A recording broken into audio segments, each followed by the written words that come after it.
بسم اللہ الرحمن الرحیم۔ السلام علیکم۔ سفر کربلا، سفر شام، دی journey of Imam Hussain from Medina to Karbala and Sham. عراق کو اسلامی تاریخ میں خصوصی اہمیت حاصل ہے۔ اس سرزمین پر پہلا قدم جس ہستی نے رکھا وہ آدم علیہ السلام تھے۔ مشرق، مغرب، شمال، جنوب، ہر سمت مقدس مقامات ہیں جہاں پیغمبر، انبیاء، امام اور اولیاء مدفون ہیں۔ یہاں پہ آپ کو تمام واقعات کی ٹائم لائن دی جا رہی ہے۔ 15 رجب کو امیر معاویہ کی وفات، یزید کی خلیفہ بننے کی کوششیں۔ 28 رجب کو امام حسین کا مدینہ سے جانا تاکہ بیعت کو اوائڈ کر سکیں۔ 3 شعبان کو امام کا مکہ پہنچنا۔ 10 رمضان کو اہل کوفہ کا پہلا خط آنا اور اس پر 150 خط مزید آنا۔ 15 رمضان کو مسلم بن عقیل کا مکہ سے کوفہ جانا۔ ذی الحج کو امام کا مکہ سے سفر کا آغاز۔ 9 ذی الحج کو مسلم بن عقیل کی شہادت۔ 2 محرم کو امام کا کربلا پہنچنا۔ 3 محرم کو عمر بن سعد کا 4000 سپہ سالاروں کے ساتھ کربلا آنا۔ 7 محرم کو اہل بیت کا پانی بند ہونا۔ 9 محرم کو شمر کا کربلا پہنچنا، عمر بن سعد کا جنگ کا اعلان اور امام حسین کا مذاکرات کرنے اور ڈیلے کا مشورہ۔ 10 محرم کو شہادتیں اور عاشوراء کے واقعات رونما ہو جانا۔ 11 محرم کو امام زین العابدین جو حالت علالت میں تھے ان کو خواتین کے ساتھ کوفہ بھیجنا۔ 11 محرم کو بنو اسد کی طرف سے شہداء کی تدفین کرنا۔ 13 محرم کو قافلہ کوفہ پہنچنا۔ 19 محرم کو کوفہ سے شام روانہ ہونا اور آخر میں 1 صفر کو شام میں قافلے کا پہنچنا اور اس کے بعد حضرت زینب کا خطاب اور پھر اس قافلے کو لمبے رستے سے واپس مدینہ بھیجا جانا۔ یہاں پہ آپ کو روٹ دکھایا جا رہا ہے حضرت امام حسین کا کہ وہ پہلے مدینہ سے مکہ آئے اور پھر کس رستے سے وہ کربلا تک پہنچے۔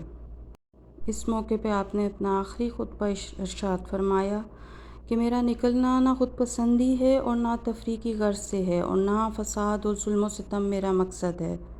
میں تو صرف اس لیے نکلا ہوں کہ اپنے نانا کی امت کی اصلاح کروں۔ میں چاہتا ہوں کہ امر بالمعروف اور نہی عن المنکر کو انجام دوں اور اپنے نانا اور اپنے والد کی سیرت کی پیروی کروں۔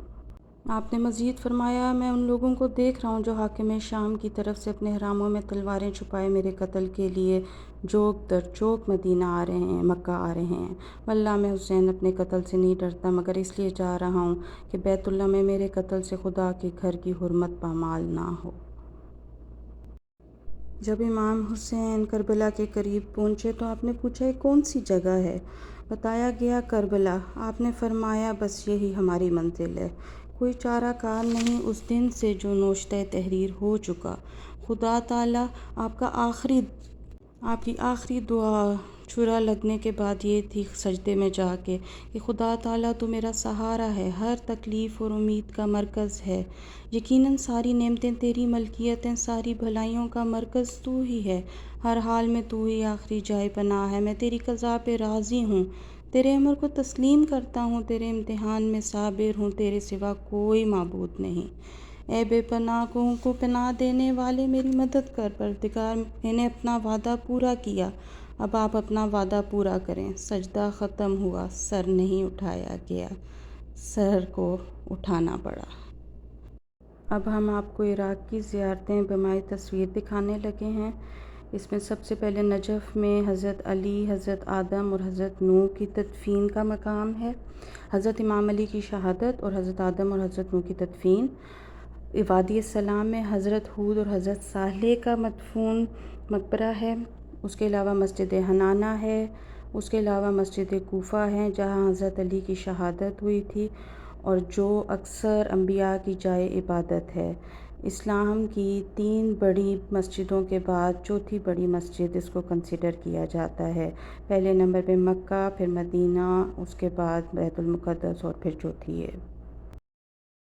حلہ کے شہر میں حضرت ایوب، حضرت دانیال اور حضرت ذی الکفل کا مقبرہ ہے۔ اس کے علاوہ امام موسیٰ کاظم کے بیٹے حضرت قاسم کا بھی ادھر جو ہے وہ جائے تدفین موجود ہے۔ مصائب میں مسلم بن عقیل کے بیٹے محمد اور ابراہیم کی قبور ہیں۔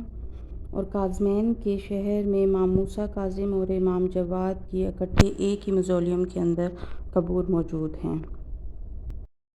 مدائن کے علاقے میں حضرت سلمان فارسی صحابی کی قبر ہے۔ اس کے علاوہ حضرت حذیفہ اور حضرت جابر صحابی تھے، ان کی بھی قبور ہیں۔ یہ وہی صحابی ہیں جن کی قبروں میں پانی آ گیا تھا اور پھر ان کی قبور جو ہے وہ کھودی گئی تھیں، ان میں سے ان کے نکالے گئے تھے اعضاء، اور وہ اسی حالت میں تھے کہ جس حالت میں وہ فوت ہوئے تھے اس وقت تھے، ان کی ڈیکمپوز نہیں ہوئی تھی باڈیز۔ پھر ان کو دوبارہ جو ہے وہ ریبری کیا گیا تھا نئی جگہ پہ۔ سمارا میں امام نکی اور امام حسن عسکری ہیں۔ کربلا میں حضرت امام حسین، امام علی اصغر، امام علی اکبر، حضرت عباس بن علی اور گنج شہداء، باقی تمام شہداء جس جگہ پہ ہیں اسے گنج شہداء کہتے ہیں۔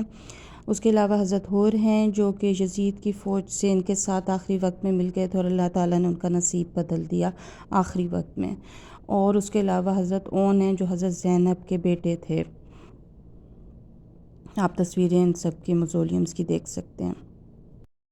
کوفہ میں سب سے بڑی مسجد کوفہ ہے، اس میں مسلم بن عقیل کا روضہ ہے، اور اس کے علاوہ مختلف انبیاء کی جائے عبادت بھی وہ ہے، وہ بھی ایک بڑی تاریخی اعتبار سے بڑی مسجد ہے۔ اس کے علاوہ موصل میں حضرت یونس علیہ السلام کی جائے تدفین ہے۔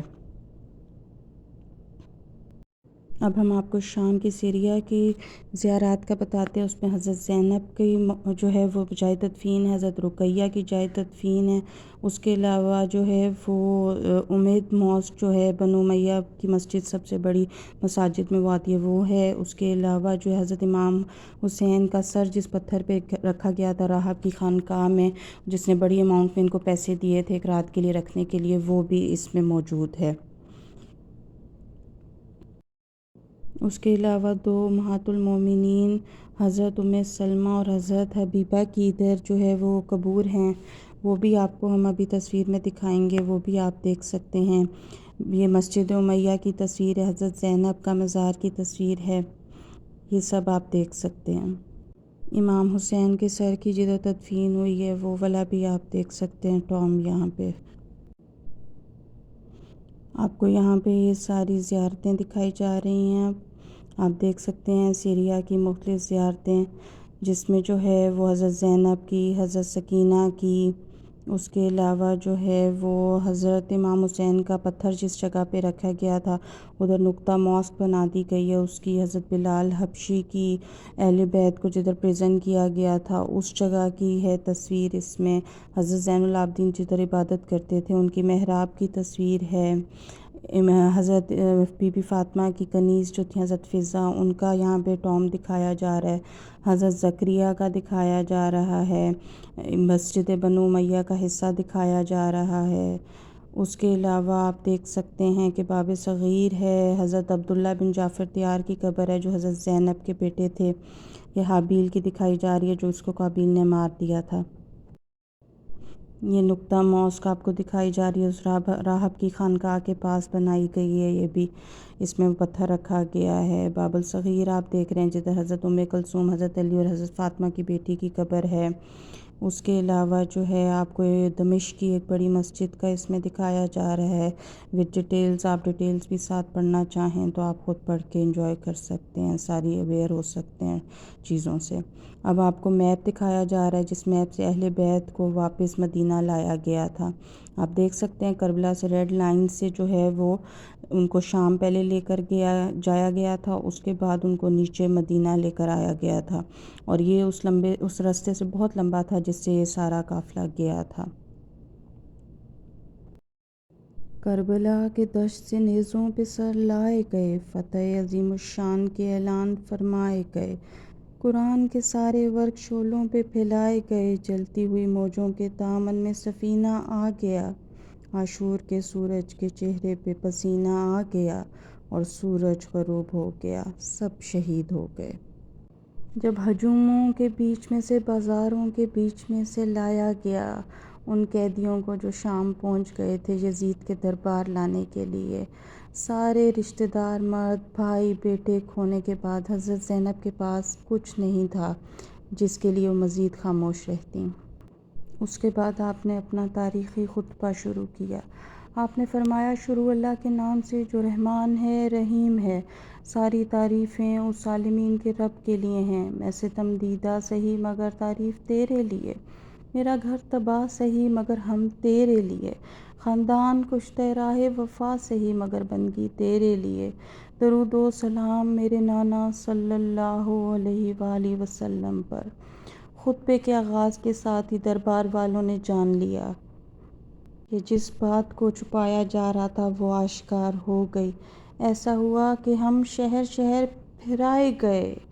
مزید انہوں نے آگے اور بتایا کہ جو دربار والے غافل رہ گئے تھے ان کو بھی علم ہو جائے کہ یہ غلام کون بنا کے لائے گئے ہیں۔ یہ باغی نہیں تھے، یہ قیدی سارے اہل بیت کے تھے اور سب کو پتہ چل گیا اس خطبے کے بعد۔ اے آزاد شدہ غلاموں کی اولاد، تمہارا اپنی عورتوں کنیزوں کو پردے کے پیچھے بٹھانا اور رسول زادیوں کو اسیر بنا کے در بدر پھرانا، کیا یہ عدل ہے؟ تم نے رسول زادیوں کو بے رداء، ان کے چہروں کو بے پردہ کیا، دشمن انہیں ہانکتے ہوئے شہر بشہر لائے، مسافر نظریں اٹھا اٹھا کر انہیں دیکھتے، اور بابرتا بیویاں مختلف جگہوں کی رہائشی لوگوں کے سامنے بے پردہ ہو گئیں۔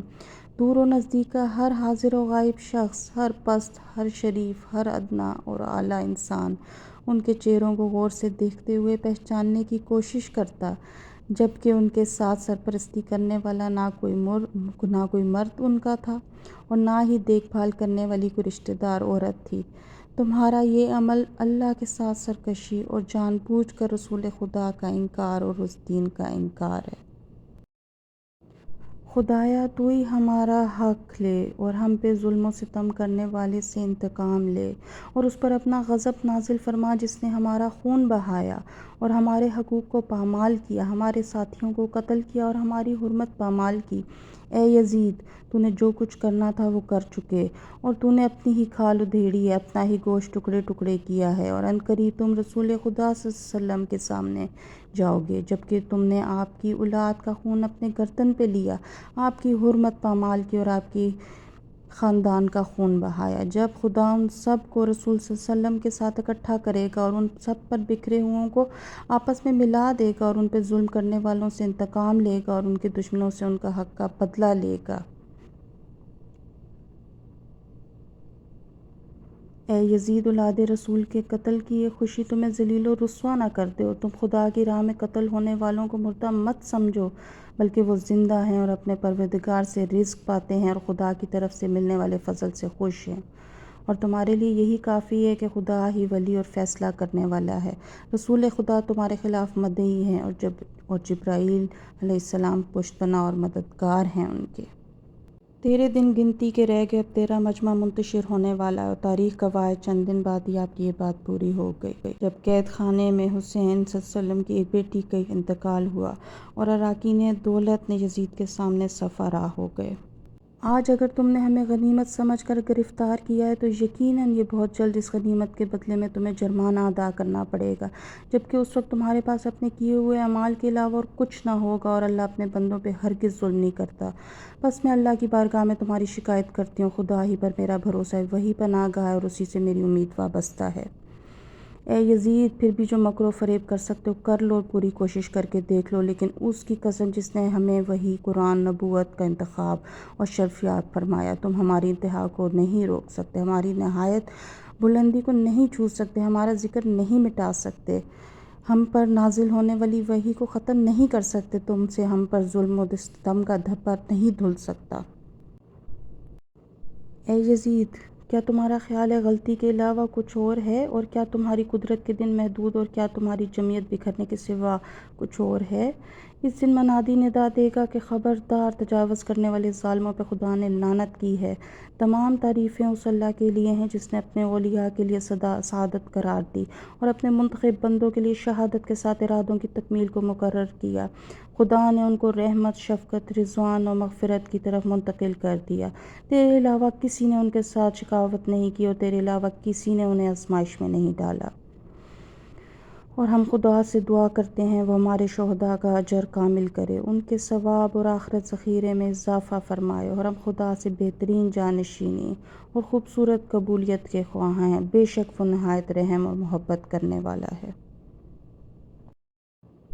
اس کے بعد تاریخ نے یہ نتیجہ دیکھا اس کا۔ وہی یزید دربار سے اس جگہ پہنچ گیا، گلیوں کے بیچ میں ایک چھوٹی سی کوڑے کی ڈھیری بن گئی اس کی قبر۔ اس قبر پہ اب لوگ کوڑا پھینکتے ہیں، اور یہ آپ دیکھ سکتے ہیں وہ چھوٹا برائے نام مقبرہ جو تھا وہ اب یہ کوڑے کا ڈھیر بن کے رہ گیا ہے۔